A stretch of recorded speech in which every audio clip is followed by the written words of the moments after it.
Happy Halloween, everybody. Have a great time. Welcome to the West Wing Week, your guide to everything that's happening at 1600 Pennsylvania Avenue. This week, the White House transformed into an enchanted forest for Halloween. The president traveled to Newark to discuss criminal justice reform, and he spoke at the Tribal Nations Conference in Washington, D.C. Meanwhile, the First Lady traveled abroad to Qatar to support girls' education. That's October 30th to November 5th for Top Prize. Top prize. Top prize. On the eve of All Hallows Eve, staff was busy transforming the White House grounds for 4,000 visitors, including local school children and military families who would come the next day. On Halloween, the Enchanted Forest came to life. The President and First Lady welcomed trick-or-treaters to the South Lawn. It's the Pope in the Pope-mobile. How are you, Pope? Pretty good. You were just here. On Monday morning, the President signed the Bipartisan Budget Act into law in the Oval Office. At 12:13, the President was wheels up and headed to Newark, New Jersey. There, he met with local leaders at Integrity House in Newark, a nonprofit that recognizes the importance of prisoner reentry and tackles all aspects of reintegration, including transitional housing, job training, substance abuse treatment, and recovery.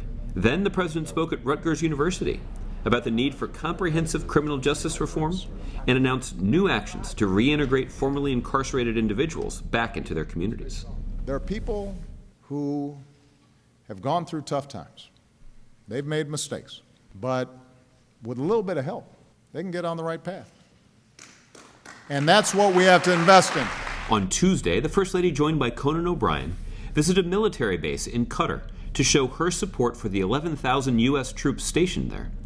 And on Wednesday, the First Lady spoke at the World Innovation Summit for Education, or WISE, in Doha, Qatar. While she was there, she took a tour of the WISE Summit Learning Labs.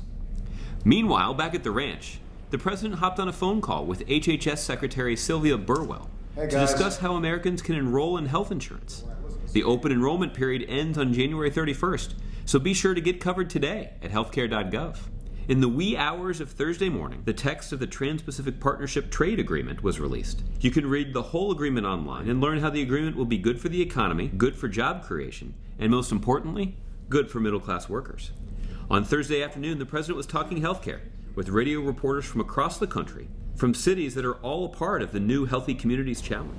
Community that gets the most new eligible folks signed up, I'm going to come visit and congratulate them, and we'll have a little healthcare rally. And later, the President, otherwise known as President Barack Black Eagle, spoke at the Tribal Nations Conference. While he was there, he took part in a discussion with Native youth about the challenges facing Native American communities. So stay engaged with us online, and remember, you can find out more information about any of these topics and see complete videos at whitehouse.gov. Thanks so much for checking out this edition of Your West Wing Week.